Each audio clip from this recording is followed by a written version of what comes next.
नमस्कार दोस्तों, आप सभी का हमारे YouTube चैनल मन का वॉइस में स्वागत है। मैं रोज एक शिक्षाप्रद कहानी लेकर आता हूँ। चलिए कहानी शुरू करते हैं। कहानी का शीर्षक है 3 बदचलन राजकुमारियां और एक अकेला गरीब ब्राह्मण। एक नगर में वीरभद्र नाम का राजा राज करता था। वह न्यायप्रिय, अनुशासन प्रिय राजा था। उसके राज्य में सभी प्रजा उसके आदेश का पालन करती थी। अनुशासन तोड़ने वाले को राजा देश निकाला दे देता या फिर फांसी चढ़ा देता। राजा की 3 राजकुमारियां थी। राजा को कोई राजकुमार नहीं था, परंतु राजा को कोई चिंता नहीं थी। उसने घोषणा कर रखी थी कि इन 3 राजकुमारियों में से किसी एक को अपना उत्तराधिकारी बनाऊंगा।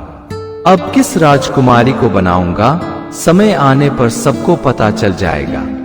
राजकुमारियां कोई बच्ची नहीं थी, वो अब सयानी हो चली थी। वह राजकुमारों की तरह कपड़े पहन रोज शिकार को जाती और देर रात तक महल वापस आती। पहले तो उनके साथ राजा के सैनिक जाते थे, परंतु राजकुमारियों ने सैनिकों को साथ जाने से मना कर दिया। वे अकेले ही जंगल में जाती और शाम में लौट आती। एक दिन वह जंगल से लौट रही थी, तभी उन्हें एक बुढ़िया मिली। वह बहुत भूखी थी। राजकुमारियों ने उसे भोजन दिया और पानी पिलाए। बुढ़िया राजकुमारियों पर बहुत खुश हुई और उन्हें एक नन्ही सी गुड़िया दिया और बोली कि इस गुड़िया में खासियत है कि तुम इसे सामने रख कर जो भी इच्छा करोगी वो इच्छा पूरी हो जाएगी। तुम्हें कोई लाख बंधन में रखे, ये गुड़िया तुम्हें बंधन मुक्त कर उस जगह पहुंचा देगी जहां तुम जाना चाहो। इसे बहुत संभाल कर रखना, ये गुड़िया तुम्हें वक्त पर बहुत काम आएगी। राजकुमारियां उस गुड़िया को ले अपने महल लौट गई। तीनों राजकुमारियां एक साथ ही रहती थी, एक साथ सोती, एक साथ उठती। उसमें सबसे छोटी राजकुमारी रूप रंग में अच्छी नहीं थी, वह सांवली थी, जबकि उसकी दोनों बड़ी बहनें परियों की तरह सुंदर थी। और दोनों बहनें अपने पड़ोसी राजा के 2 राजकुमारों को पसंद करती थी, परंतु उस राजा से वीरभद्र की पुरानी दुश्मनी थी, तो राजकुमारियों का उनके राजकुमारों से विवाह हो पाना संभव नहीं था। राजा का सख्त आदेश था कि हमारे प्रजा में से कोई भी दुश्मन राजा के क्षेत्र में ना जाए। गलती से चला भी गया तो फिर लौट कर ना आए, वरना उसे फांसी दे दी जाएगी। यह नियम राजा प्रजा दोनों पर लागू था। तो राजकुमारियां चाहकर भी राजकुमारों से नहीं मिल सकती थी। छोटी राजकुमारी अपने बहनों के साथ रहती, उनके गलत कामों में भी मदद करती, परंतु अपने विषय में राजा पर निर्भर थी। वह अपने पिता के फैसले को सर्वोच्च मानती। जब गुड़िया लेकर राजकुमारियां महल में आई तो बड़ी राजकुमारी ने उस गुड़िया की सत्यता जानने के लिए मझली बहन से कहा कि हम आज इस गुड़िया से अपने पसंद के राजकुमार को अपने कमरे में लाने की फरमाइश करते हैं।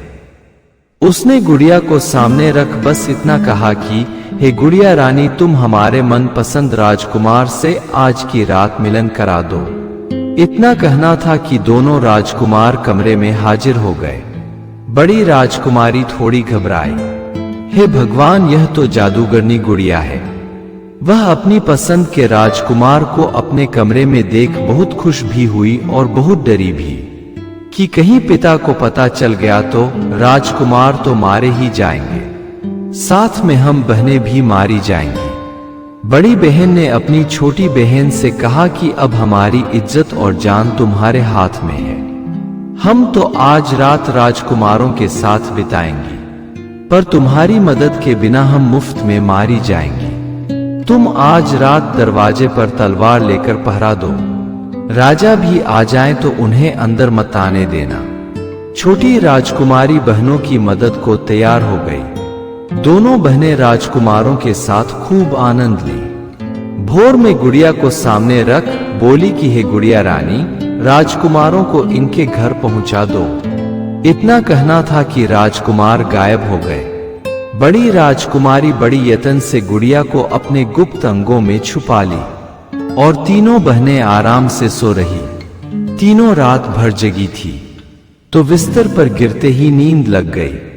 बहुत दिन निकल जाने पर जब राजकुमारी अपने कमरे से बाहर नहीं आई तो राजा रानी दोनों अपनी बेटियों को देखने के लिए उसके कमरे में गए, मगर देखकर हैरान रह गए कि दो राजकुमारियों के अंगवस्त्र फटे हुए थे।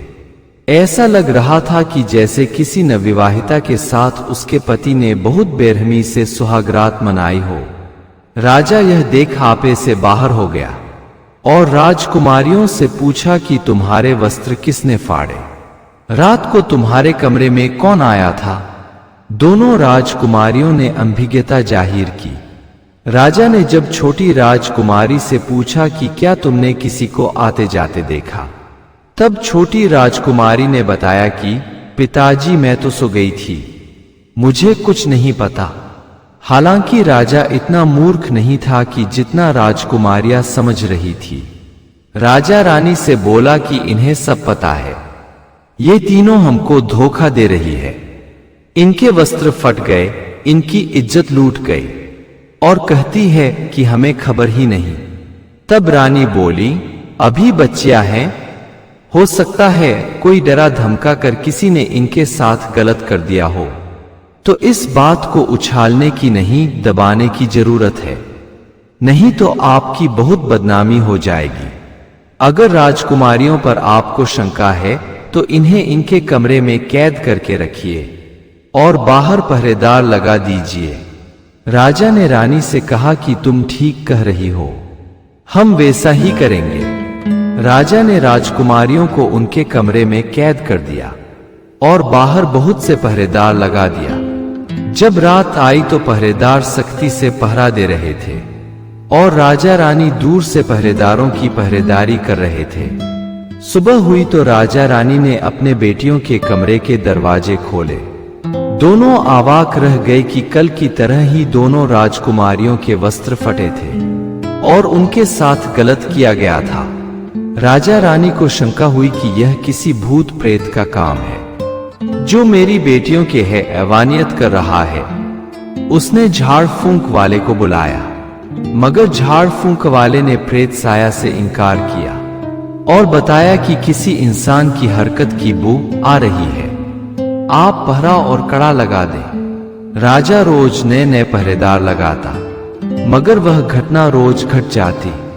परेशान हो राजा रानी ने एक रात स्वयं पहरा दिया, परंतु हैरान रह गया कि पहले वाली घटना फिर दोहराई जा चुकी है। अब राजा के पास कोई उपाय नहीं था। हालांकि यह घटना छोटी राजकुमारी के साथ नहीं घटती, तो राजा रानी रात को उसे अपने साथ रखने लगे। वह दिन में बहनों के साथ रहती, जबकि रात में पिता के पास सोती।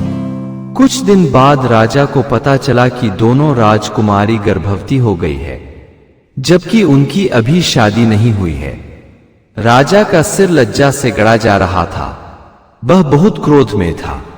उसने नगर में ढोल पिटवा दिया कि हमारी राजकुमारियों के वस्त्र अपने आप रात में फट जा रहे हैं।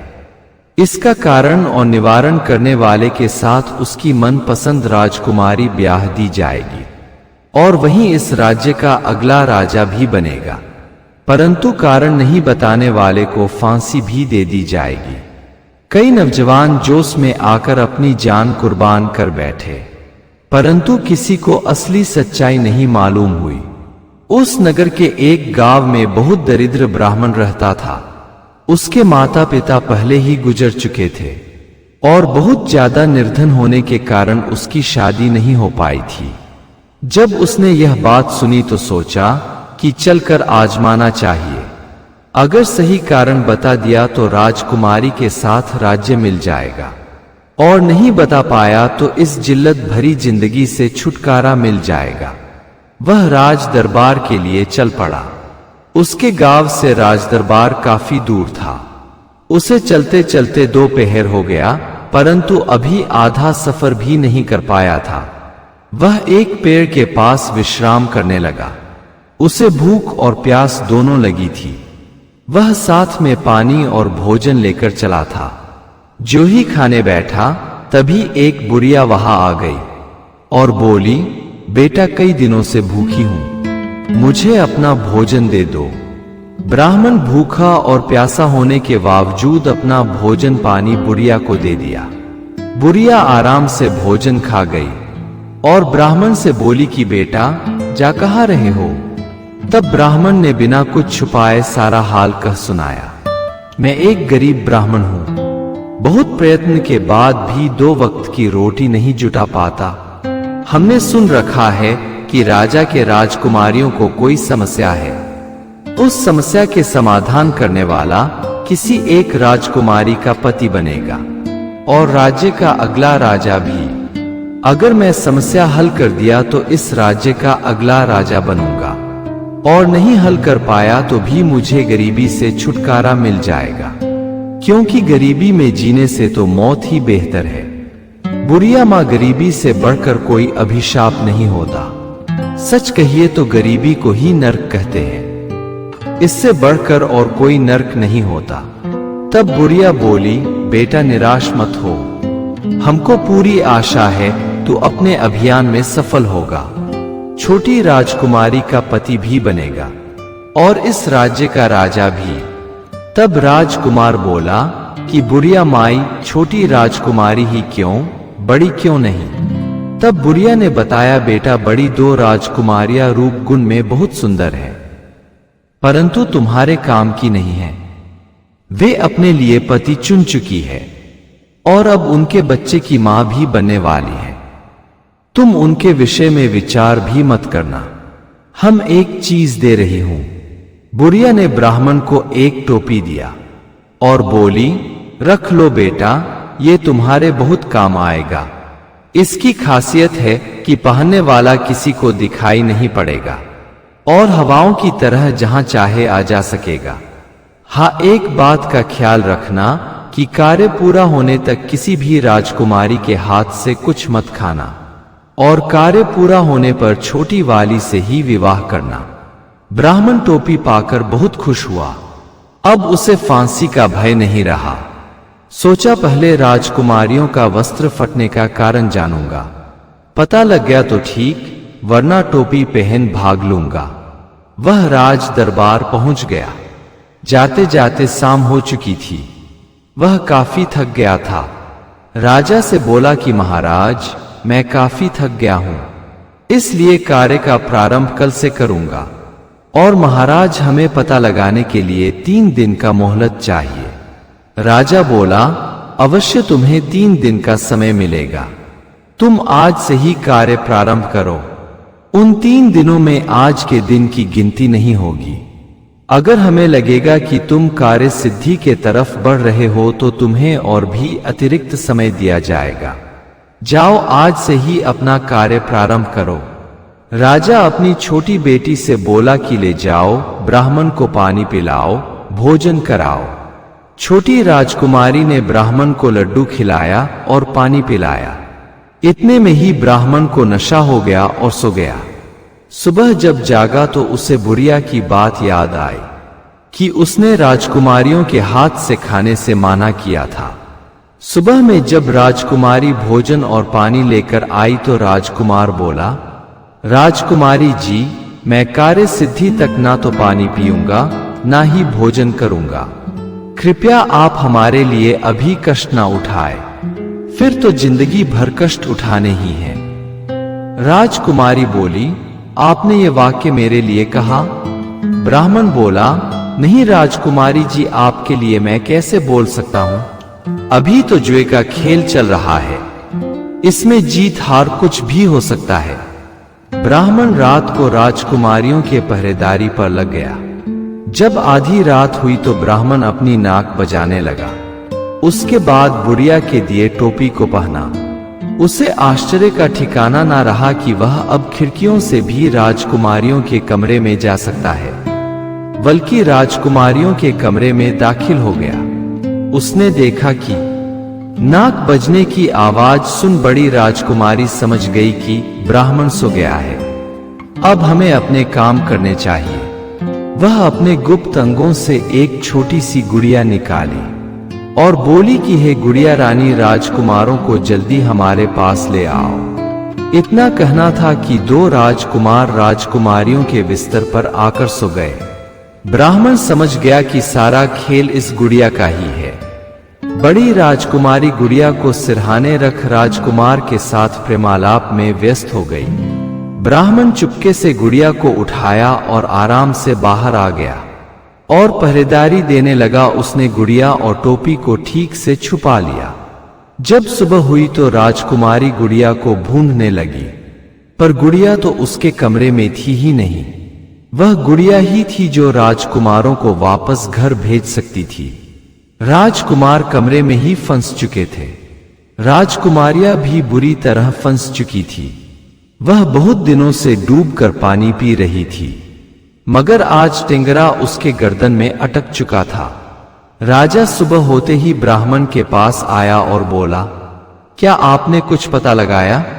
तब ब्राह्मण बोला, जी महाराज, पूरा पता लगा लिया। आपका शंका और समाधान भी राजकुमार के कमरे में ही बंद है। आप स्वयं दरवाजा खोल कर देख लीजिए। चूंकि राजकुमारियों के दरवाजे की चाबी राजा खुद रखे हुए था, तो बाहर से कोई अंदर जाए इस बात की गुंजाइश ही नहीं थी। राजा जब कमरे के अंदर गया तो अंदर का दृश्य देखे हैरान रह गया। दोनों राजकुमारियां एक एक राजकुमार के साथ सिर झुकाए खड़ी थी। राजा बोला, सिपाहियों, इन दुष्टों को अभी के अभी फांसी चढ़ा दीजिए। ब्राह्मण बोला, महाराज, तनिक धैर्य रखिए और अपने गुस्से को शांत कीजिए। पहले ये जान लीजिए कि ये दोनों राजकुमार आए कैसे, और आए तो अंदर कैसे गए। राजा बोला, हमें अब कुछ जानने समझने की आवश्यकता नहीं। ये हमारे दुश्मन के पुत्र हैं और हमारी पुत्रियों के साथ व्यभिचार किया है। इसका दंड सिर्फ मृत्युदंड है। हमें इनको बंदी बनाने के लिए कोई परिश्रम भी नहीं करना पड़ा। बिना परिश्रम किए ही बंदी बन गए हैं। हम इतना सुनहरा मौका हाथ से जाने नहीं दे सकते। ब्राह्मण बोला, महाराज, आप इन्हें जीवन दान देकर और राजकुमारियों से ब्याह कर अपनी खुशी को और भी सुनहरा बना सकते हैं। इससे कई पीढ़ियों से चली आ रही दुश्मनी भी मिट जाएगी। आप अपने दुश्मन राजा के एक अच्छे रिश्तेदार बन जाएंगे। राजा बोला, हमें इस वक्त किसी का कुछ नहीं सुनना। ब्राह्मण बोला, आपको जो करना है करिए, परंतु अपने वादे के मुताबिक मेरा मनपसंद राजकुमारी से विवाह करा दीजिए। हमें आपकी सावली सलोनी छोटी राजकुमारी बहुत पसंद है। उसी से मेरा विवाह कराइए और वादे के मुताबिक पहले मेरा राज तिलक कीजिए। राजा ने ब्राह्मण का विवाह छोटी राजकुमारी से करा दिया और प्रजा से घोषणा कर दिया कि आज से अगला राजा यह ब्राह्मण है। फिर भी मैं कुछ दिन तक नए राजा का मार्गदर्शन करूंगा। राजा ने सैनिकों को आदेश दिया कि दोनों राजकुमारों को फांसी पर चढ़ा दो। तब ब्राह्मण बोला, तनिक ठहरिए महाराज, अब आप इस राज्य के राजा नहीं रहे, अब आप इस राज्य के राजा के सलाहकार हैं। राज्य के मुजरिम को सजा देना आपका काम नहीं है, यह अब मेरी जिम्मेवारी है। व्यर्थ में आप कष्ट उठा रहे हैं। राजा बोले, तो ठीक है, तुम ही दोनों राजकुमारों को फांसी चढ़वा दो। ब्राह्मण बोला, महाराज, आप राजा के कामों में हस्तक्षेप ना करें। जरूरत पड़ने पर हम आपसे सलाह अवश्य लेंगे।